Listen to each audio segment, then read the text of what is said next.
এর উত্তরে তোমরা কি বললা? এর উত্তরে বলল আজকে আমরা শিশু শ্রমিক, কিশোর শ্রমিক, কিন্তু আগামী দিনে এই সেক্টরে আমরা কারিগর। সুতরাং আজকের এই কারিগরদের আন্দোলন যদি সফল না হয়, আগামী দিনে আমার কারিগর হিসেবে অধিকার প্রতিষ্ঠা হবে না।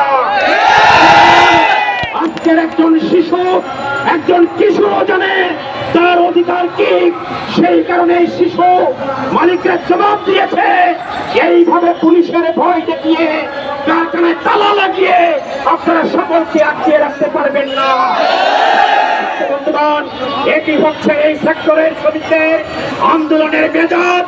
সুতরাং এই মেজাজটিকে যদি না বুঝে এই সেক্টরের মালিকরা বল প্রয়োগ করতে চায়, তাহলে তার পরিণতি কি হতে পারে, পরিণাম কি হতে পারে নিশ্চয়ই আন্দাজ করা যায়।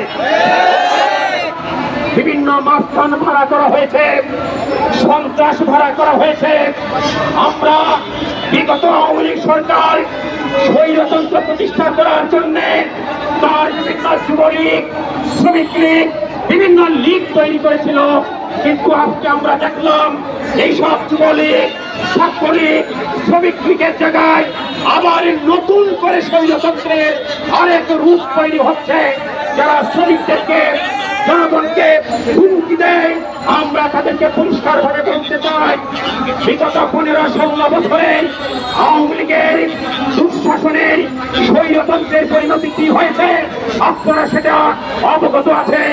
সুতরাং আগামী দিনে আপনাদের কি পরিণতি হবে এই দায়িত্ব যদি শ্রমিকদের কাছে দিয়ে দেন, তাহলে আন্দাজ করতে পারেন এখনো পর্যন্ত অস্তিত্ব এই বাংলাদেশে আপনাদের আছে। এই বাংলাদেশের শ্রমিকদেরকে হয়রানি করে তার কোনো অস্তিত্ব বাংলাদেশের শ্রমিকরা রাখবে না। সেই সন্ত্রাস হস্তান্তরের প্রতি হুঁশিয়ারি করে দিয়ে মালিকদের প্রতি উদাত্ত আহ্বান জানাতে চাই। আজকে পর্যন্ত আপনাদের সময় আছে, আপনারা আলোচনা করছেন, আপনারা আলোচনা করেন, আপনারা সিদ্ধান্ত করেন।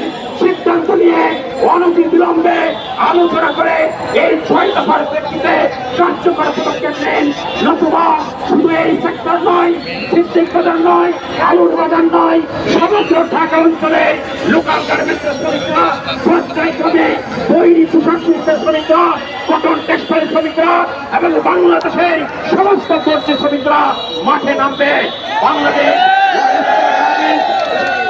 টেক্সটাইল শ্রমিক ফেডারেশন বাংলাদেশের সকল গার্মেন্টস, সোয়েটার, টেক্সটাইল, কটন এবং লোকাল শ্রমিকদের প্রতি এই আন্দোলনের শ্রমিকদের সাথে